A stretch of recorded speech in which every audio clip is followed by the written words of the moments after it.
રાજસ્થાનમાં 4 બેઠક ઉપર કોંગ્રેસ આગળ છે અને અન્ય 1 બેઠક ઉપર આગળ છે. મધ્યપ્રદેશ, મહારાષ્ટ્રની વાત કરી લઈએ તો મહારાષ્ટ્રમાં ટાઈ જેવી સ્થિતિ છે.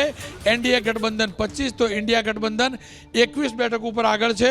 આપ સતત અલગ અલગ માધ્યમો તરફથી, અલગ અલગ એજન્સીથી મળતી હું જાણકારી આપ સુધી પહોંચાડી રહ્યો છું. ગુજરાતની અંદર 3 બેઠક ઉપર, જી હા 3 બેઠક ઉપર બીજેપી આગળ છે. શરૂઆતની મતગણતરીમાં 3 બેઠકો. લલિત વસોયા 237 મતથી આગળ છે. એનો મતલબ આ મિનિટે મનસુખભાઈ માંડવિયા પાછળ છે.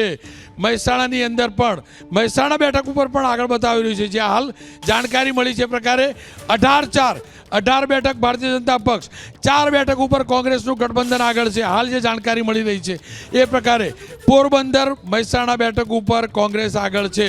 પાટણ બેઠક ઉપર ભરતસિંહ ડાભી મામૂલી લીડથી, માત્ર 300 મતની લીડથી ભરતસિંહ ડાભી આગળ છે. ગુજરાતની અંદરથી કોંગ્રેસ માટે એક આશાનું કિરણ ચોક્કસથી નજરે પડી રહ્યું છે. 4 બેઠક ઉપર કોંગ્રેસના ઉમેદવારો આગળ છે. નવસારીની અંદર CR પાટીલ આગળ છે. CR પાટીલ 21,223 મતથી આગળ છે. તો બનાસકાંઠાથી નવું અપડેટ મળી રહ્યું છે. બનાસકાંઠામાં રેખાબેન આગળ થઈ ગયા છે. રેખાબેન ચૌધરી ફરી એકવાર આગળ થયા છે. પરંતુ જુનાગઢ લોકસભા બેઠક ઉપર કાંટાની ટક્કર ચોક્કસ છે અને જુનાગઢ બેઠકથી હાલ જાણકારી મળી છે એ પ્રકારે કોંગ્રેસ મામૂલી લીડથી આગળ છે. જુનાગઢ બેઠક ઉપર નવસારીમાં CR પાટીલ 21,223 મતથી આગળ છે. વડોદરાની અંદર 15,730 મત હેમાંગ જોશીને મળ્યા છે, એટલે કે અને જસપાલસિંહને માત્ર 3365 મત મળ્યા છે, એટલે કે 12,000 કરતાં વધુ મતથી ભારતીય જનતા પક્ષના ઉમેદવાર આગળ છે. નવા એક સમાચાર હિરેન રાજગુરુ આપ્યા છે. તેમના કહેવા પ્રમાણે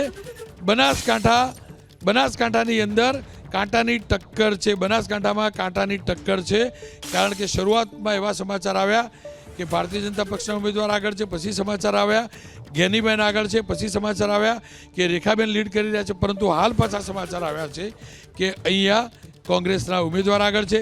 જુનાગઢ લોકસભા બેઠક ઉપર હીરાભાઈ જોટવા કોંગ્રેસના ઉમેદવાર 404 મતથી આગળ છે. જોકે 404 મત મોટી ગણતરી નથી હોતી, કારણ કે લાખો મતનું મતદાન થયેલું હોય છે, પરંતુ આ શરૂઆતી ટ્રેન્ડ છે. શરૂઆતી ટ્રેન્ડની ટેલી 400 બેઠકની બની ચૂકી છે અને 400 બેઠકની અંદરથી ભારતીય જનતા પક્ષ એનડીએ 276 અને ઇન્ડિયા ગઠબંધન 114, તો અન્યના ફાળે 10 આવી છે. 543 છે, એટલે કે 143 બેઠકની ટેલી રૂઝાન આવવાના બાકી છે. આપ એબીપી અસ્મિતાની જે સ્ક્રીન ઉપર જોવો છો એ ટેલીની વાત કરું છું.